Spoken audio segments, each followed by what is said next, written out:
Good evening.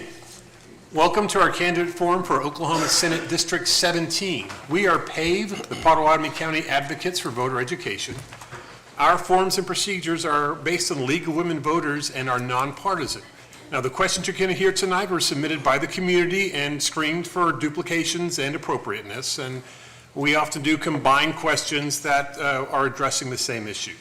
Many of our members have been with this organization for over 20 years, but we are always welcome to have new volunteers to help us to provide these important forums to help us out with our election education, so we're always looking for new members.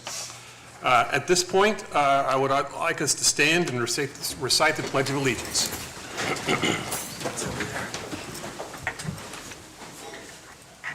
I pledge allegiance to the flag of the United States of America and to the republic for which it stands, one nation, under God, indivisible, with liberty and justice for all.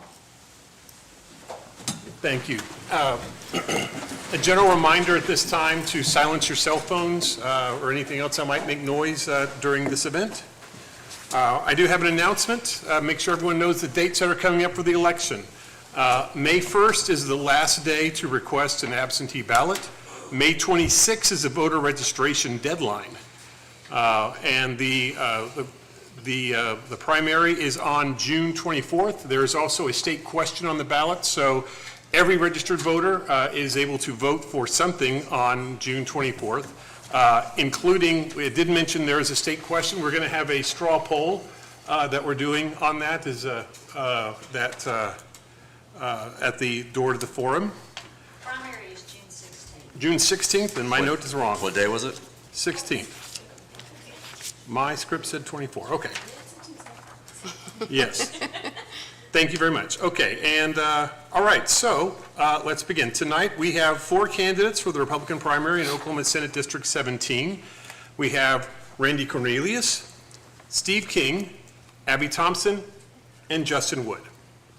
So the rules are each candidate's going to have 1 minute for an opening statement, going to have 2 minutes to reply to the questions. Now, every candidate's going to be able to reply to every question we ask, so we're not going to target questions for each particular candidate. Every candidate gets to answer every question.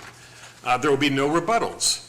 And then at the end of the night, we will have 1 minute for closing statements. Now, shortly before we start here, the candidates all drew straws.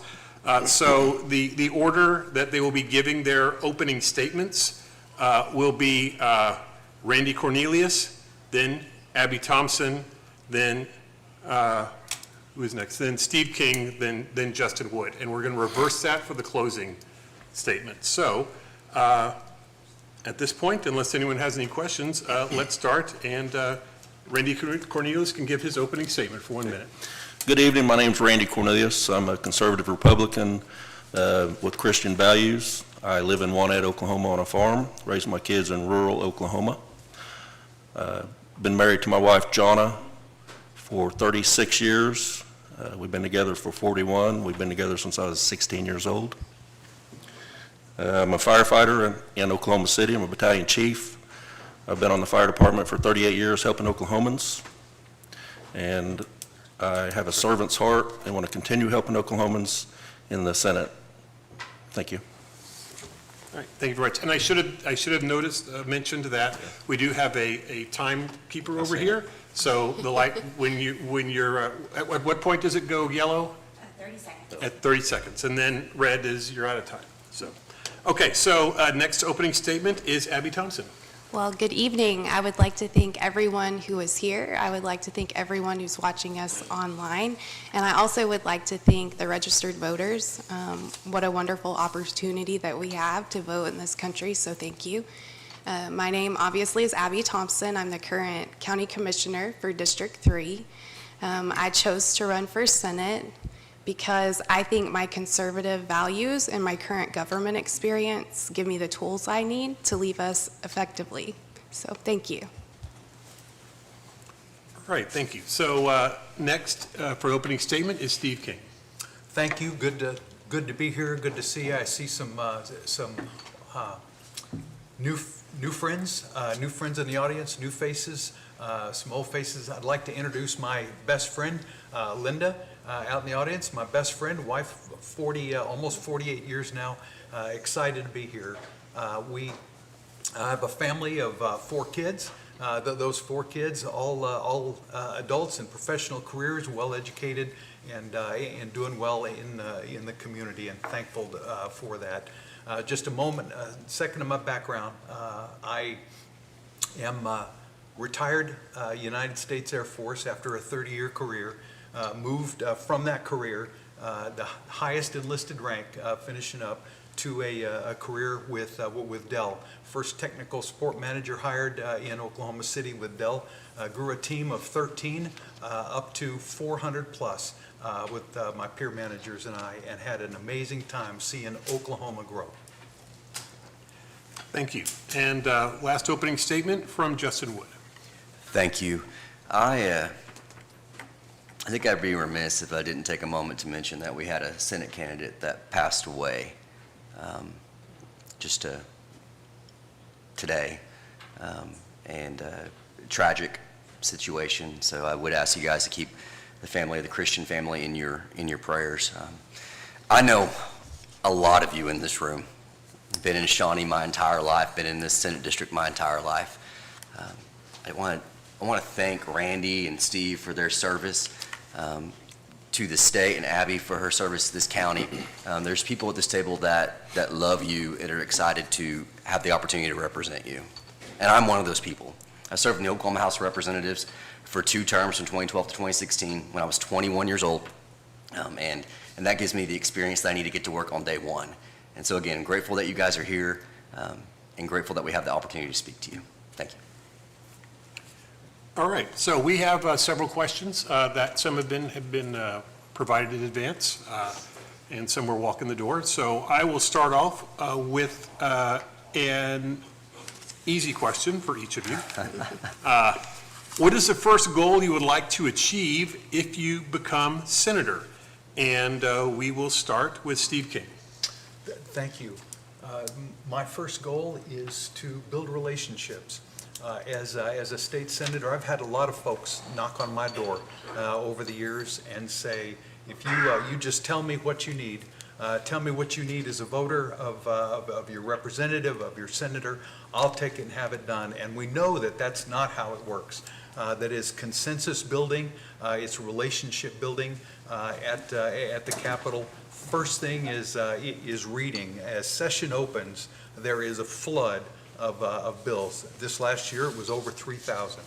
Flood of bills, looking to understand who those are, build relationships, take those needs, listening to the district, take them forward, and build those relationships, build that consensus to be able to get things done. All right, thank you. Same question to Abby Thompson. I don't really come with an agenda, so I would say a goal would be to listen to the constituents. When I chose to take this position, I wasn't trying to become anyone else other than myself, but to listen to everyone and to go and represent them as needed. Okay, thank you. We will go on to the next question. Obviously, if anyone needs me to repeat a question, probably not with this one, but feel free to ask me. But next, Justin Wood, what's the first goal you'd like to achieve if you become senator? Because of my experience in the legislature, I've built many relationships with the men and women that are currently there. I know the process, and so I'm able to get to work on day one. There's no training wheels involved with me when I'm able to be your state senator. The most important thing that we can do is begin to fix our DHS system in the state. When I was elected 12 years ago, 14 years ago, I'm 36 years old now, guys. I'm still the youngest one at this table somehow. But DHS was under the Pinnacle Plan, and you couldn't touch it as a state. The federal government was threatening to take it over, and all we could do was fund it. We couldn't make changes. DHS is too big. It's hard to audit. It's hard to keep track of. Families are getting lost in the system. We need to break it up and make it big. I think that can happen on day one. It's something that I've actually given my plan to multiple current state legislators and asked them to get to work on that now. That hasn't happened this session. And so I look forward to doing that when elected. That's the number one priority, is making sure our families, our elderly, our CPS, or Child Protective Services are given the resources they need to truly be effective and are held accountable. All right, thank you. And next is Randy Cornelius. I've knocked on approximately 2,000 doors over the last month, and one of the biggest issues that's coming up on everybody's mind is property taxes and property insurance. Anybody that tells you property taxes are going away is overestimating their influence. So on day one, I will start forming relationships to work on homeowners insurance. Right now, insurance companies, they've got a scam going. They force you to raise your rates every year based on what they say your house is worth. But if a tornado comes in or a fire, unfortunately, comes in, they're not going to pay you that. They pay to rebuild your home at a lower rate. So one of the things I'd like to see is insurance companies give the purchaser and the homeowner the option to choose how much they want to insure their home for. I'm sure each and every one of you get an insurance raise every year, and they tell you it's because the value of your home went up. So I want to force them to give you the option to have a lesser value, but still enough to cover the cost of rebuilding, as long as it covers the cost of your mortgage. Thank you. All right, thank you, everyone. Our next question, a bit wordier here. Current Oklahoma law provides property tax relief for some seniors based on gross income. Many are left with rising property taxes because of retirement income. The senior valuation limitation relief threshold varies greatly throughout the state and applies only to the homestead valuation. Would you support and initiate a revision of the statute to change from valuation to a true freeze of the amount of property tax paid to each taxing entity for seniors 65 and over? We will go to Abby Thompson first. Yes, I would support that. I do know that there are many seniors who do currently struggle. You pay property taxes your whole life, and then once you're placed on a fixed income, you're still expected to pay the same amount. So absolutely, I would support that. Thank you. Same question to Justin Wood. Do you need me to repeat it? I think I got it. Thank you. Not only should we be freezing that property tax, if you've paid off your home, you should no longer be paying a property tax. There is no reason why you should be renting your home from the government. Now, to do that, you need to have a plan on how to fund services that are funded by the property taxes. And so we have to have serious conversations as we begin to freeze or add more exemptions to the property tax. We have to actually have a real discussion about how to fund this, like the sheriff's office or county government or roads and bridges. That's an important conversation that we have to have. I do have a plan to handle that, and one would be a consumption tax. It's a true, fair tax.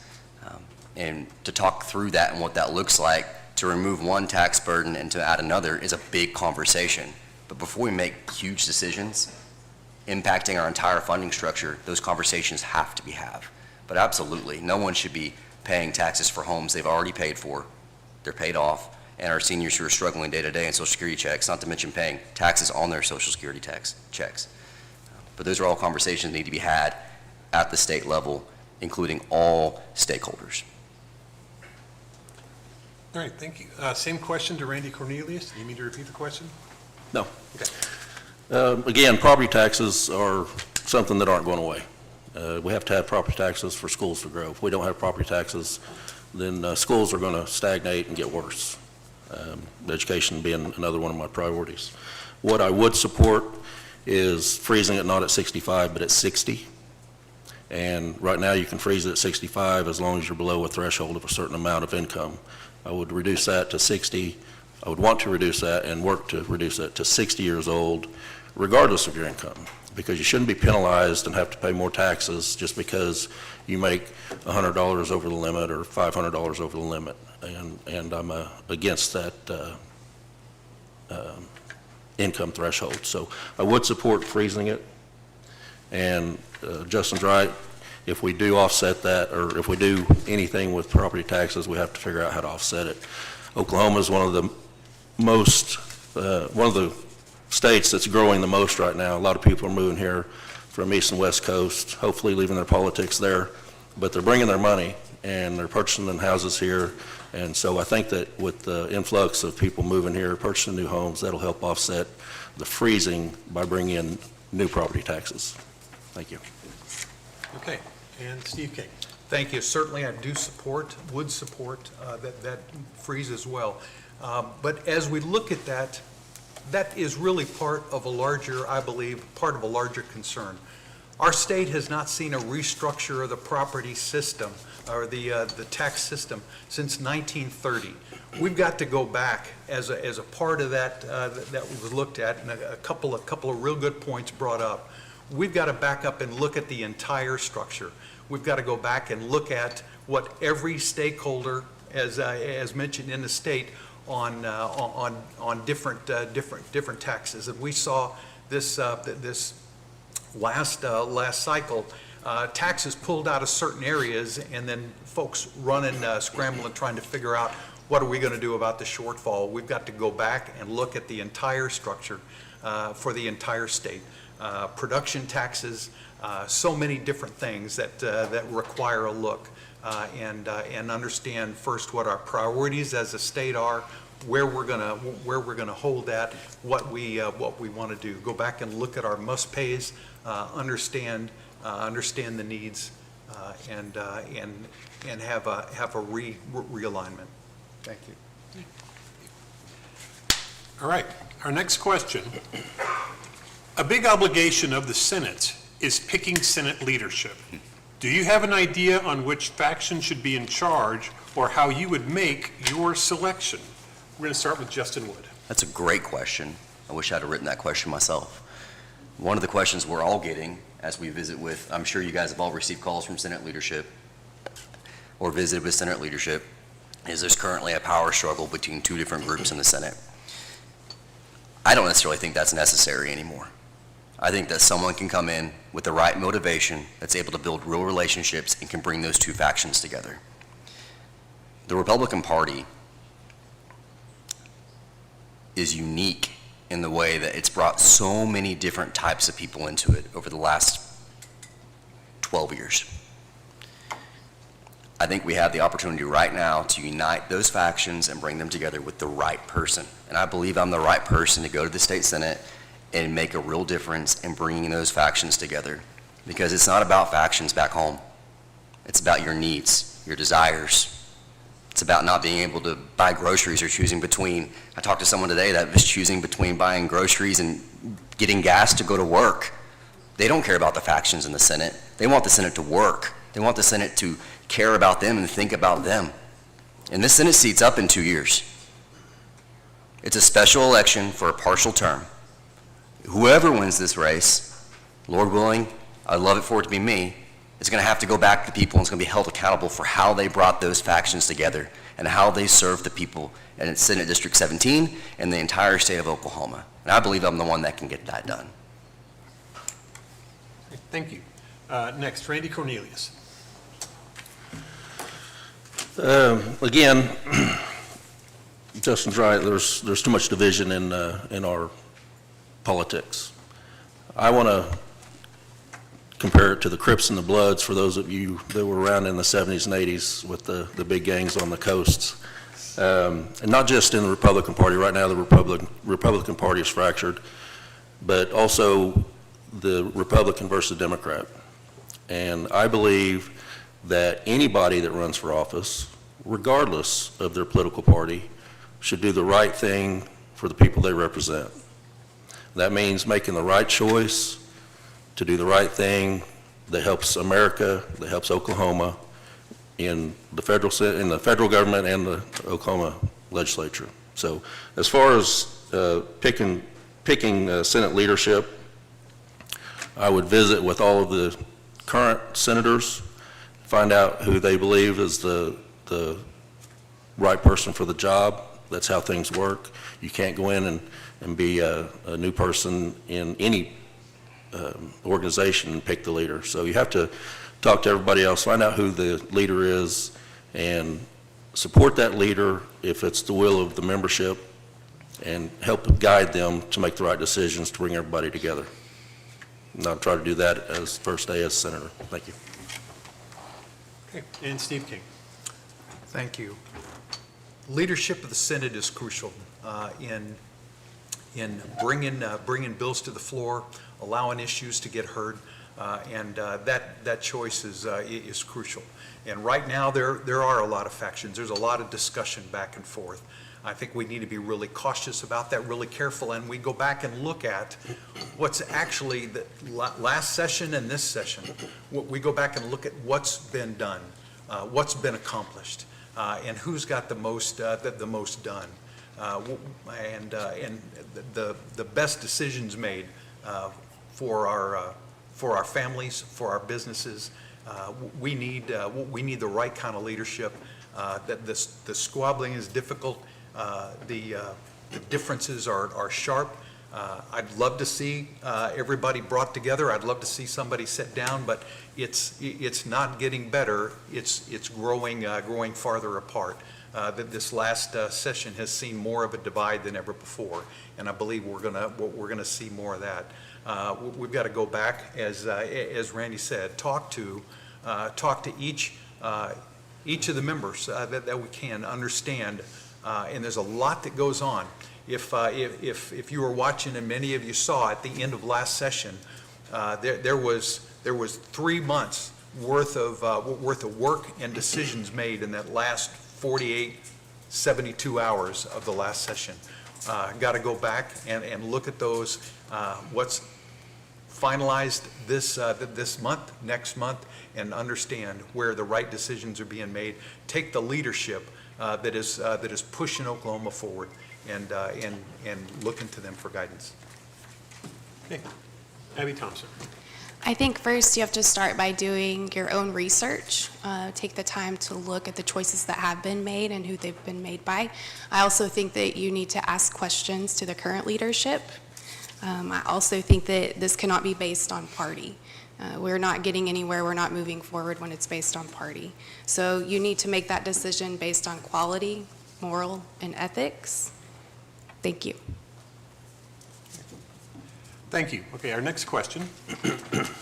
Oklahoma does not have a formal resign to run law requiring a current elected official to resign from their current office to seek another elected position. Would you support such a law, and if elected, initiate a bill to make it law? We'll start with Randy Cornelius. I would support that. I believe that if you're in a position, you should give that position everything you have. If your ambitions are to do something else, you need to work to achieve that position when you don't have the obligations that you currently have. For instance, if a senator in the House wants to run for Senate in the federal government, I believe that they should wait till their term's over or resign, because they don't show up to do the votes. There's many times that people don't show up to vote whenever they're working on their self-interest. So I would support that. Thank you. Steve King. Thank you. I'm sure that everybody sitting up here has been in this race and in it and working hard for months. I know that I started back in July. I know that others. It takes a lot. As many of you know, it takes a lot to move forward. I agree with Randy. When you're in it and you're running, it takes all of your focus, and it deserves all of your attention. I think resigning, waiting to the next is the right way to go. I think we've got to make sure that our folks have a clear understanding, and that the decisions made, for instance, in the House of Representatives and the Senate, those decisions aren't being made on what that next job is going to look like.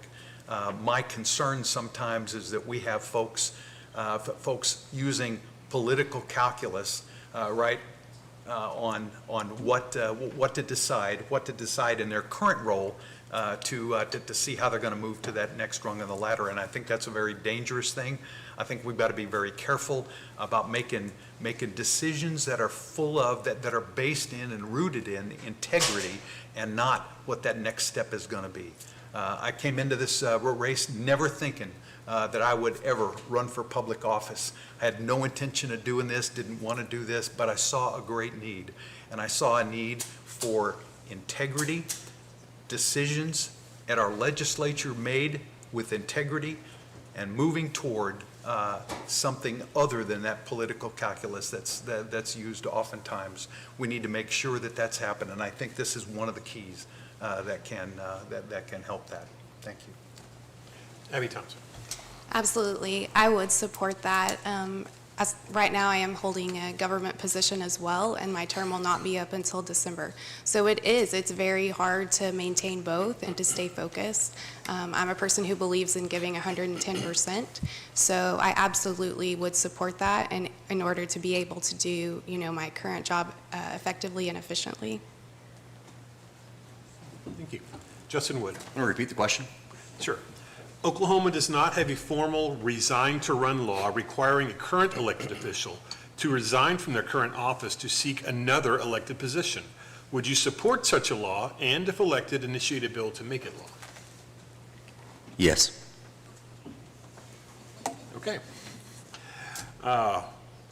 Next question. Fiscal responsibility is a common campaign message. How would you define responsible government spending, and what standards would guide your decisions when overseeing public funds? Start with Steve King. Thank you. I believe strongly that daylight is the best disinfectant. We need to ensure, for accountability purposes, that everything we do, everything we can see in state government has got to be transparent. We've got to be able to see more granular than we can now. We've got to be able to see actions, we've got to be able to see expenditures, we've got to be able to see priorities and where that's going. I think we're in a difficult time with our state budget. There are so many more needs than have been appropriated in the past, and we need to look going forward and make absolutely sure that we can have those decisions under close watch and scrutiny.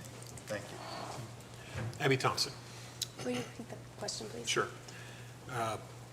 Fiscal responsibility is a common campaign message. How would you define responsible government spending, and what standards would guide your decisions when overseeing public funds? So as a county commissioner, I'm responsible for the county budget along with my co-commissioners. So I would define, fiscal responsibility and strategic responsibility as one, listening to the constituents and hearing their needs. Second, I think that you have to have a non-biased opinion. You have to be able to make neutral decisions. And so I also agree with the fact that you have to be transparent. And so one thing I believe that county government has taught me is how to be transparent. Thank you. Okay. Justin Wood. One more time. All right. Fiscal responsibility is a common campaign message. How would you define responsible government spending, and what standards would guide your decisions when overseeing public funds? All right. I think the answers were confusing me to what the question was.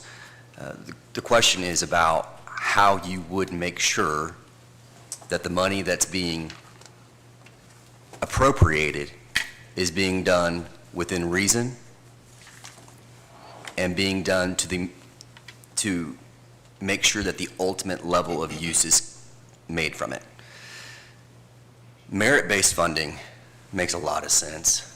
It almost makes too much sense because hardly anybody does it. Making sure that the agencies and departments that we're funding are actually utilizing the funds for what we've asked them to utilize them for, and that their goals are being achieved. In the business world, we ask for metrics to be met, and in government, we rarely ask for metrics to be met. We need to ask for metrics to actually be met. And when they're met, we need to make sure that those agencies, those departments, those employees are rewarded. We need to make sure that their desires and goals are funded. When they're not being met, we need to look back and see what the actual issues are.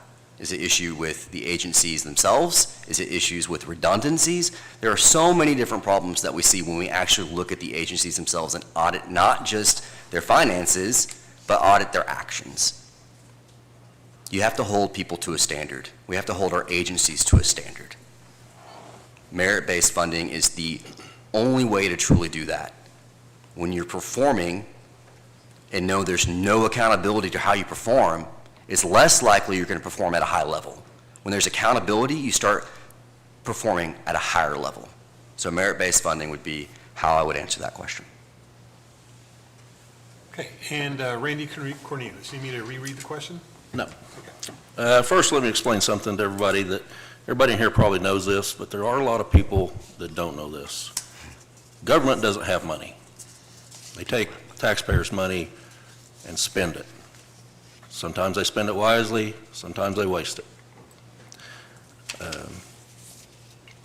One of the problems that I've seen dealing with Oklahoma City's budget through the fire department is every year come June, towards the end of the fiscal year, everybody says if you don't use all your budget, you won't get an increase in your budget. That's poor oversight. So we need more oversight and transparency, and I would fight to bring that oversight and transparency to the Oklahoma government for your money, not the government's money.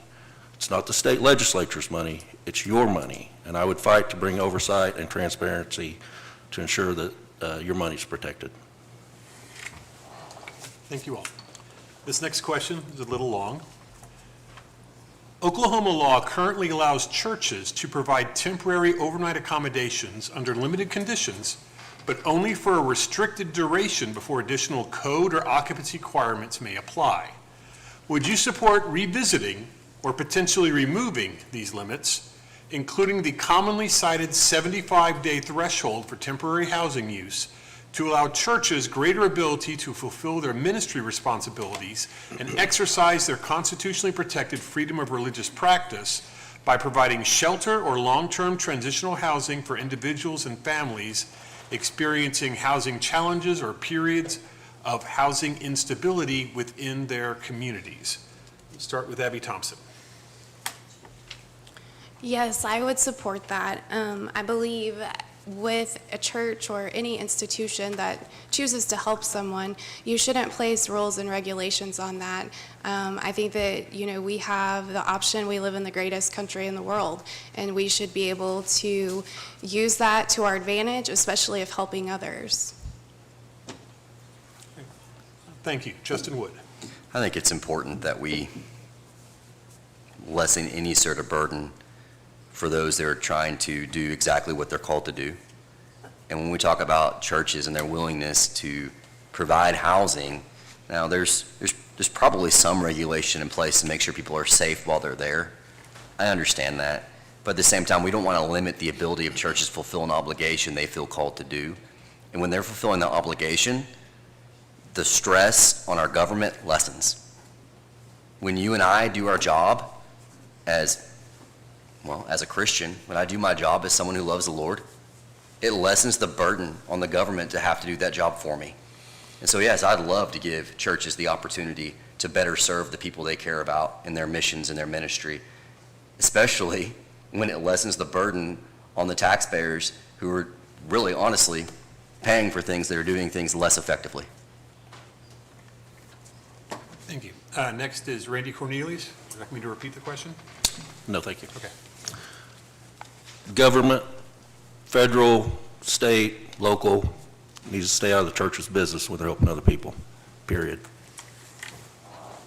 Okay. Steve King. Randy, thank you. That was succinct, and I appreciate that answer. We need to be careful that we're not impeding.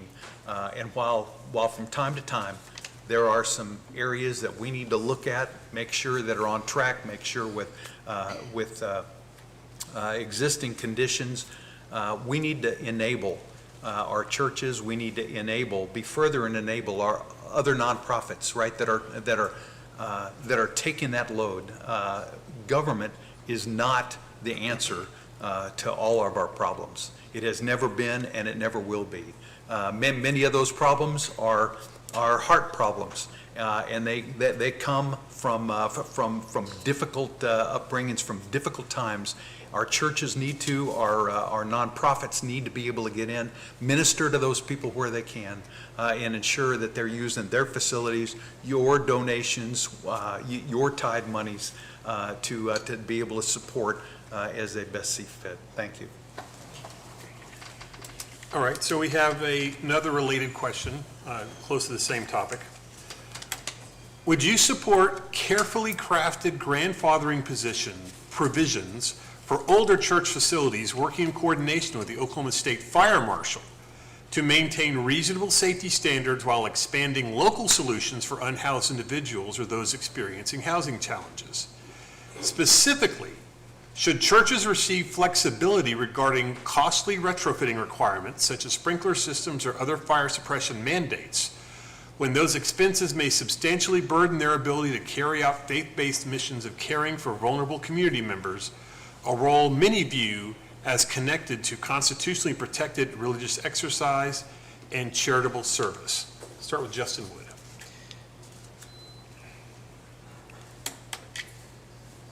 Further equipping churches to do what they're called to do makes a lot of sense. And so I believe grandfathering them in within reason makes a lot of sense. Honestly, we have a lot of buildings that are not being used the way they should be used. You've been to downtown Shawnee. We have buildings that need to be retrofitted and utilized for things that actually benefit the community and those around us. So yes, I would agree with that. Randy Cornelius. Fire codes are very important. They prevent loss of life, loss of property. They bring help quicker whenever they, alert to a fire. Sprinkler systems are important to put those fires out. However, there are alternatives. Codes can be changed.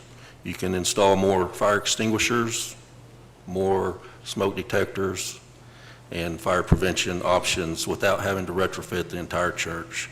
They have those options. Thank you. Steve King.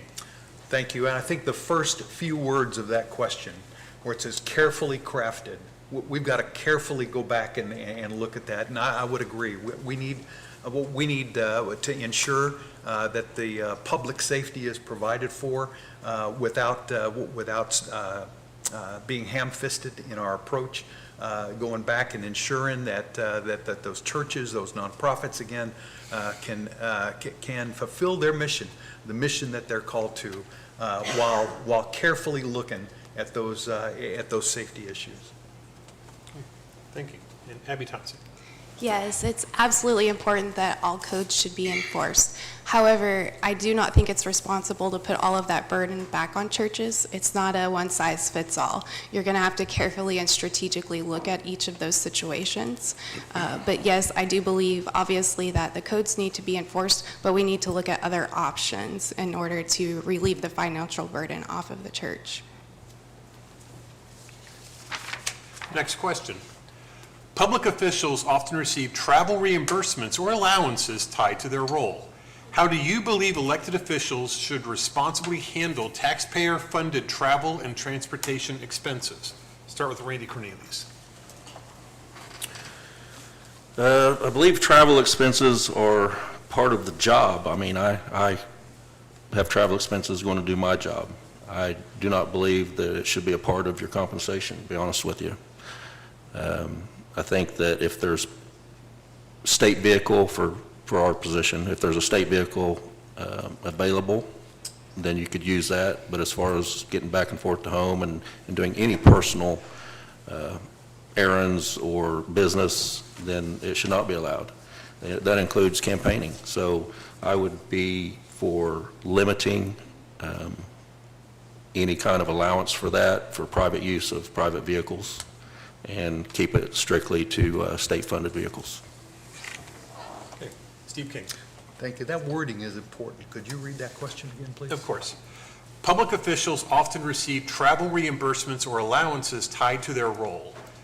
How do you believe elected officials should responsibly handle taxpayer-funded travel and transportation expenses? So tied to the role, I think, is where I see a real concern. We need to make sure that those expenses, as folks need to be able, public officials need to be able to carry out their duties in an efficient and in a way. We need to look at those and make sure those are reimbursements, reimbursements for costs, and obligations are closely watched. as has been mentioned earlier, the money that pays for that is not from the government. It's from your pocket. Each and every one of you that is paying taxes is paying for that, and we need to carefully look at that and ensure that, one, we're transparent in displaying what those expenses are, and ensure that the jobs can be done, that the roles can be fulfilled without looking and just appropriating it without reason. Thank you. Abby Thompson.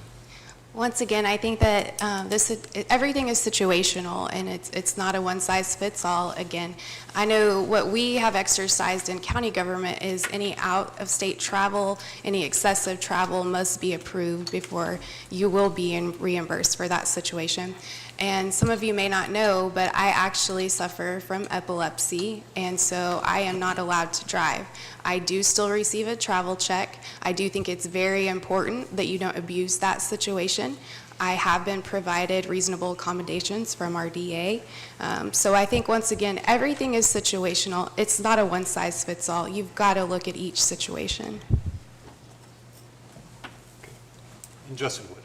I think the only one here at this table, they'd probably be impacted directly, would probably be Randy. Probably lives far enough away to receive travel reimbursement from the state for his role in the state senate if he were to be elected. But no, just accountability, make sure reporting's done well, make sure that if you're going to provide that sort of reimbursement, that the paperwork is there to, and the approval is there to validate it. But I don't think any of us here, other than I think Randy, would probably be the only one that would be directly impacted that at the state senate because of distance. Okay. Next question.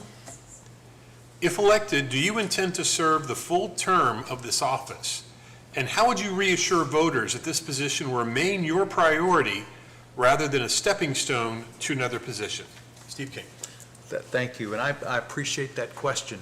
Thank you. This current term is 2 years. This is the second half, as Justin mentioned earlier, the second half of a 4-year term, special election. And to answer that question, I will tell you that in my world, I'm already planning for the next 4-year term. I absolutely will continue.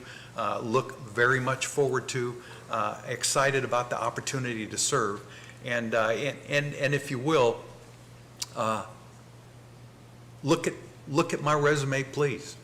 If you look at my resume, you'll see 30 years in the military, 17 years in business, 25 years teaching the same Sunday school class. I could go on with a few different things, meaning that when I start something, I'm in it.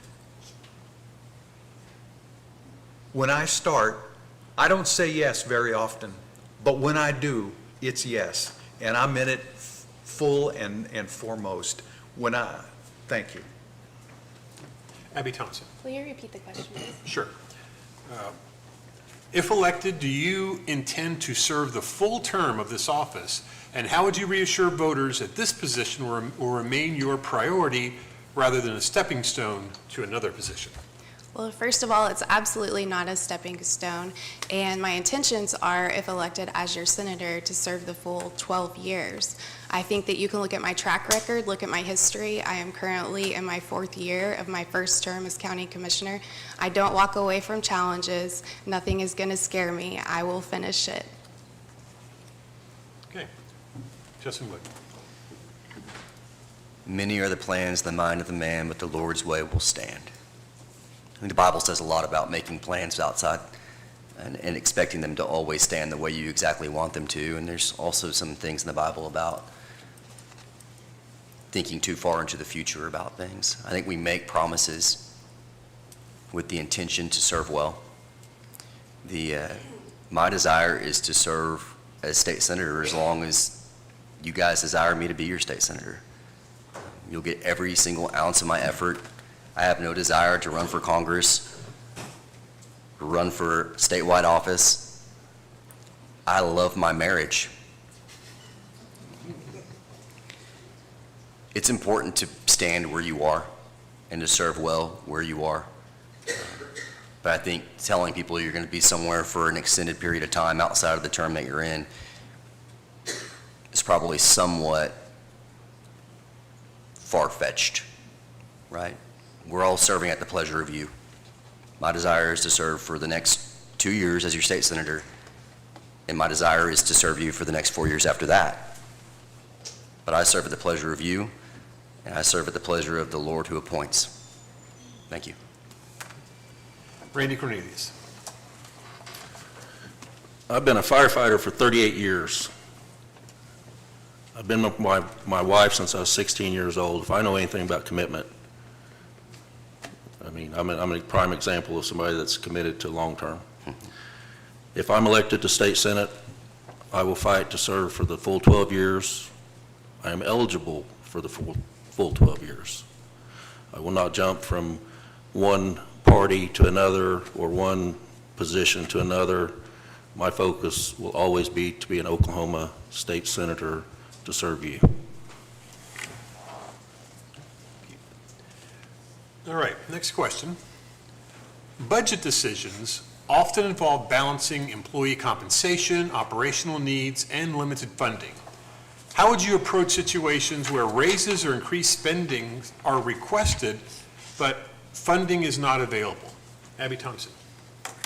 Once again, I think that you have to look at the overall budget. You have to look at everyone who is requesting the funding. You have to look at those needs. You have to really sit down and make hard decisions. That's very hard for some people. But you have to listen to everyone overall, take everything into consideration, take your time, and make a well-educated decision. Okay. Justin Wood. Question is basically about making tough budget decisions, basically. Yes.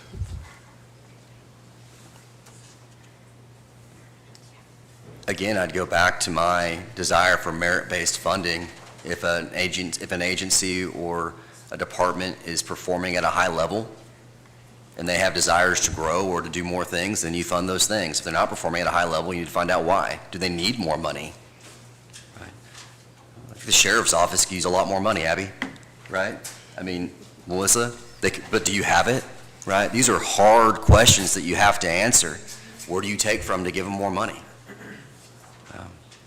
So yeah, absolutely. You have to look at merit-based funding. Are they doing their job well? Are they performing at a high standard? Do we have the money to give them? Does someone else need money taken from them? Is someone else abusing money, like the mental health department? Do they deserve more money because they've been abusing money? Well, we have obligations. Should we pay those obligations? Those are tough decisions, and I've been in those rooms. I've been in the room when we've made tough budget decisions for the state. I've been in the room when we were rubbing pennies together and digging in couch cushions for pennies to fund the state government. And still we're able to increase budgets, taking away from some other budgets, making decisions based on where the most value is found. And again, that comes down to making sure that you are truly looking at the entire picture. And it's not a one-level picture. It's a multi-leveled picture that you have to be able to look at. You have to be able to understand. And I do bring that to the table because I've been in those rooms. I've had to make those tough decisions. I've had to make those tough votes.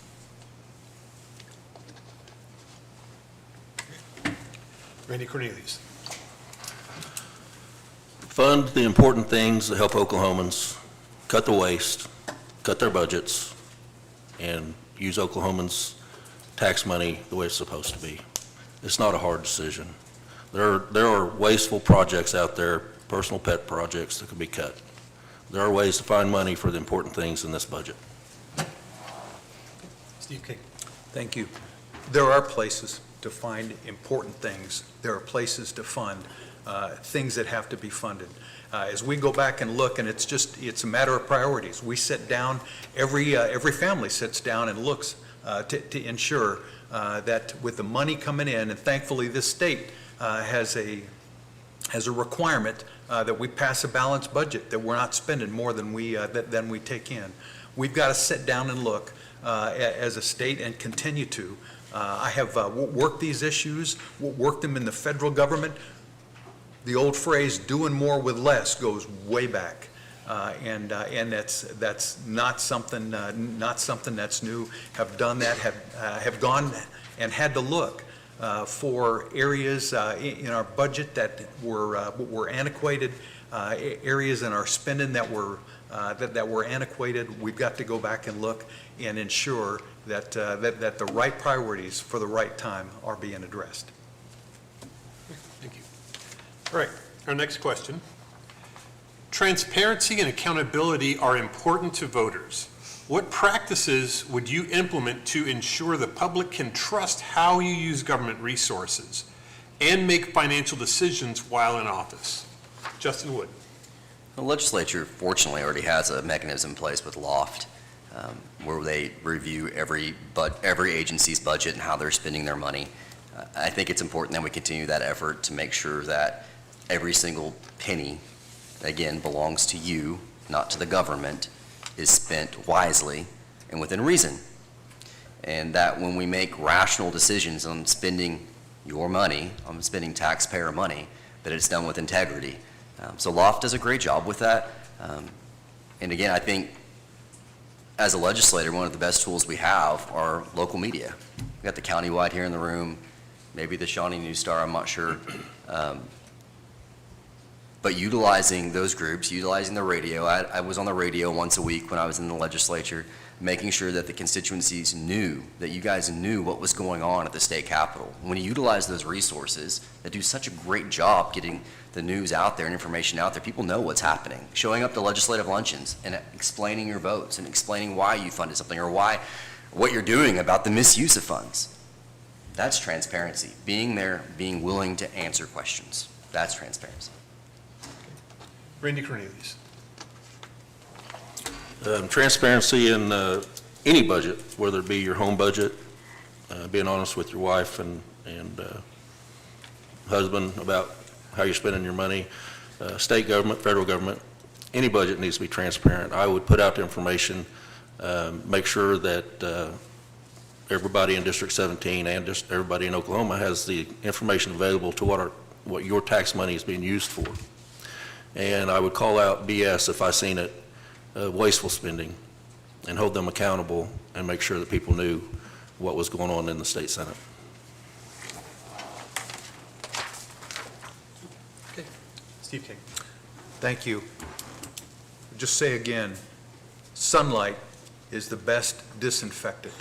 When we get out and we look at what we use news outlets, as was mentioned, when we use every opportunity to ensure that what's happening in the state government is seen by every voter, giving every voter an opportunity to decide and to start working their scorecard for the next election, ensuring that that right management is going to be in place to take care of those needs.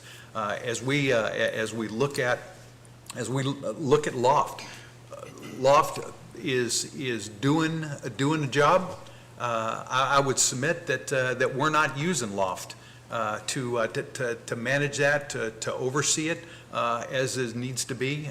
There are a lot of folks that would like to see LOFT have less of a budget, less of an opportunity to ensure that we're informed and that we're carefully watching the expenditures and what's happened. We also need to look, I believe, at performance and performance in government. We need to look at each agency in addition to how they're spending. We've got to go look and make sure that they're performing up to task. In business, we followed a continuous improvement cycle. It wasn't good enough just to do what had to be done at the end of the day. And if you're a business owner, if you're working in business, I know you know this, you can't get by just being good enough. Our state agencies need to do the same thing. We need to push them forward. We need to increase efficiency and look for every opportunity to serve the citizens of this state better. Thank you. Abby Thompson. I think to hold others accountable, I would start by asking questions. But for you, the voters and the constituents of District 17, I would encourage you to reach out to me and ask me questions, hold me accountable, come to the legislative luncheons. If you are ever confused or concerned about anything, reach out to me or someone who you think might know. But it's just most important to stay involved and stay effective. Thank you. Okay, this next question is a bit long and it has some context behind it, so I'll repeat as much as necessary. The question is this: Oklahoma's Constitution requires that voters be asked at least once every 20 years whether to call a constitutional convention. The last time this happened was in 1970. Would you support submitting this required question to the voters, and if they approve a convention, would you support including a broader range of stakeholders as delegates rather than limiting it to current legislators only? And I will read a bit of this background context of the question. Article 24, Section 2 of the Oklahoma Constitution, provided that the question of such proposed convention shall be submitted to the people at least once every 20 years. Such proposed convention refers to convention proposed alterations, revisions, or amendments to the Constitution, or to propose a new Constitution. The Capitol introduced a resolution, HJR 1089, this session that would fulfill this long-ignored constitutional obligation, but it has stalled in the Senate awaiting a committee hearing. It likely has stalled because it includes only legislators as delegates in the convention if it approved by the people. The last time any progress was made on this topic was in 2015, since legislation has been introduced but never progressed. Okay, we will start with, I think it's Steve. Yeah, I think that, is it Steve? I think so. Thank you. Yes. Could you start with a question again? I sure will. Thank you. I think everybody's ready for that. Yes, yeah, I think we're ready for a nap after that question. Okay. Oklahoma's Constitution requires that voters be asked at least once every 20 years whether to call a constitutional convention. The last time this happened was 1970. Would you support submitting this required question to the voters? And if they approve a convention, would you support including a broader range of stakeholders as delegates rather than limiting it to current legislators only? Right. We absolutely have to follow our Constitution. And there's my concern. Our Constitution, long and cumbersome as it might be, a little bit different than the U.S. Constitution, a little bit long, a little bit involved. We need to be extremely careful about a constitutional convention. And when we go back to look, everything that we see, there's got to be specific and very narrow parameters around what we choose to look at and where we're going with that. It is so easy to take some of the basic freedoms, the basic principles, and undo those in a constitutional convention. Words, I'm not a lawyer. I have friends that are lawyers. I don't want to be a lawyer, but words matter, and words matter greatly. Any changes, adjustments in words to our state constitution could have significant effects, upending what many things that we hold dear. So absolutely follow that Constitution. Questions go out every 20. And that's what we need to look at and make sure that the group that's managing and the group that's working with that has kid gloves and is extremely careful and taking the caution with it that each of us in this room need. Thank you. Abby Thompson. I agree with that. I think that you have to be very careful when you bring something of that manner. However, I do think that, the people should have the say. That's why we're here. That's why we live in this country. So if that is something that the people want, then they should have that opportunity. However, there should be strict parameters on it to protect us and protect our freedoms. Okay. Justin Wood. Yes. And I trust the people of Oklahoma. I think if we give them the opportunity to make changes, they will make changes wisely. What I learned while I'm knocking on doors and while I'm visiting with friends and family across the district is that they care deeply about not just our state, but our country. And I trust them to make decisions that impact their own families, their own homes, their own children's future. Randy Cornelius. A lot can happen in 20 years, and it sounds like it's been 46 years, if I'm doing my math right, or 56 years. 56 years. Just avoid math altogether. Yeah, avoid math. Anyway, a lot can happen in that time, and I do believe that our America's Constitution I know we're talking about Oklahoma's, is a living, breathing document.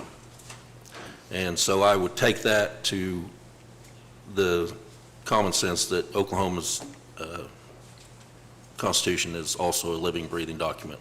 And it deserves the input of the voters. I would call for some sort of open convention. I would not limit it to legislators. It would be a special thing, and let the people choose who's the delegates to resolve the issues before them for any changes. Okay.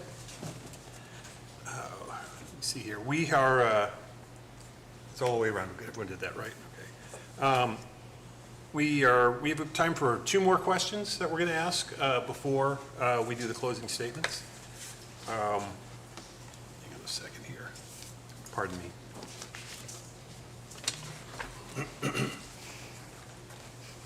What? No.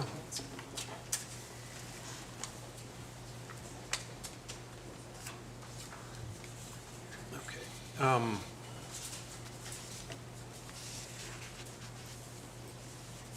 There we go. Okay.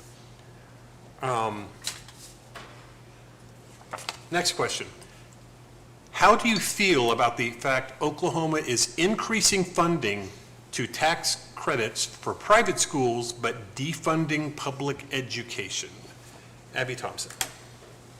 I think you have to keep it fair. You have to keep it fair for everyone. I shouldn't be able to tell you if you should take your child to a public, private, homeschool. Everyone should be allowed to have the same credits, possibilities, and not be punished for the way you choose to raise your child. Justin Wood. The question was based on the premise that money's being taken from public education to fund tax credits? Is that what am I understanding that correctly? I'll just read the question Yep. again. How do you feel about the fact Oklahoma is increasing funding to tax credits to private schools while defunding public education? So that's the premise. I worked for Tecumseh Public Schools. When they hired me, they knew I was homeschooling my children. I have an incredibly unique perspective on public education. I graduated from Shawnee High School, from Grove School, and my wife was homeschooled. And I think one of the largest conflicts in our marriage for the first 8 years was whether or not we were going to homeschool our kids. And when we decided to do it, it was hard. Isn't that right, Mom? It was hard because my mom's a public school teacher. And I love public school teachers. I went to school to be a teacher. That's hard. But I believe, some people call it school choice, some people call it vouchers or tax credits. I believe in empowering parents, parental empowerment, and allowing parents to make decisions on what's best on how to educate their children. The reality is that most of the kids in this state are going to go through the public school system. So we need to make sure that it's funded well, that it receives the resources that it needs to thrive. And right now, it's one of the highest funded things in the state. And it's not thriving with that funding. So there are other problems at hand too outside of funding. We are required to fund public education by the Oklahoma Constitution. It doesn't say how much we have to fund it. It doesn't say at what percentage of the budget that we have to fund it, but we're required to fund it. So as we fund it, and knowing full well that most of our students in the state, most of the kids in our state are going to go through the public education system, we need to make sure that it's funded well, and that teachers are supported, and that parents are empowered to make the best decisions for their kids. So yes, we need to make sure that parents have the opportunity to take their kids and put them in private school. And yes, we should probably look at tax credit systems, but not at the cost of public education itself. And I would stack my entire reputation and my entire career on that. Randy Cornelius. I believe in parental choice to send your kid to the safest, best school that you can send them to. That being said, the tax credits don't really take away from the pie that's being given to the state right now, or to the education system. It's a credit from your taxes, just like any other loophole credit that anybody writes off something. So I believe that that should continue so that parents can make the choice and send their kids where they want to. I also understand that the state has funded education for years and years with a lot of funding. Unfortunately, we've fallen behind in education. Our schools are unsafe. And Mississippi, as an example, has figured out how to fix that problem. And I believe our state legislature has failed us up to this point. They have started with this session with a K through third grade literacy program to improve our schools. And that's the first step of a long list of things that we need to do to improve our schools. And I believe if we provide the best public education with the safest schools, then many parents will choose to send their kids there anyway instead of private schools. But I do support parental choice in schools. Steve King. Thank you. Randy, I believe you're right. In a lot of ways, our state legislature has let us down, and our kids aren't learning. We should be funding schools at what works for our children, and right now it's not. Let me go back just a little bit farther. 2012, the legislature passed the Reading Sufficiency Act, mandating a return to phonics, mandating several things, including ensuring that teachers were schooled in the science of reading, understanding. Our kids are on the bottom. This is totally unacceptable. In 2012, the legislature voted resources for many of the same things that we're hearing now. Resources for those reading coaches had set that up. 2 years later, 2014, the legislature voted to set up an act to gut the key provisions of the 2012 Reading Sufficiency Act, taking away the funding, taking away the requirements for student progression, non-progression, taking away the key funding requirements, send it up to the governor, and the governor vetoed it. Governor Fallin vetoed it, sent it back to the legislature. The legislature, including one of my opponents, voted to gut the 2012 Reading Sufficiency Act again. So as we move forward, we know, a lot of people said, well, you don't know that Reading Sufficiency Act would have really done anything. Right now, as Randy mentions, the Mississippi Miracle has proved it. Mississippi came and plagiarized that, took it, picked it up, dusted it off, took it home, and instituted it. They are the fastest growing education program in the nation, rated number 15, some say 17, some say 15, doing amazing things as their kids move forward. Thank you. This is our last question before the closing statements. What is the purpose or experience that was the deciding factor that made you decide to run for Senate District 17? Justin Wood.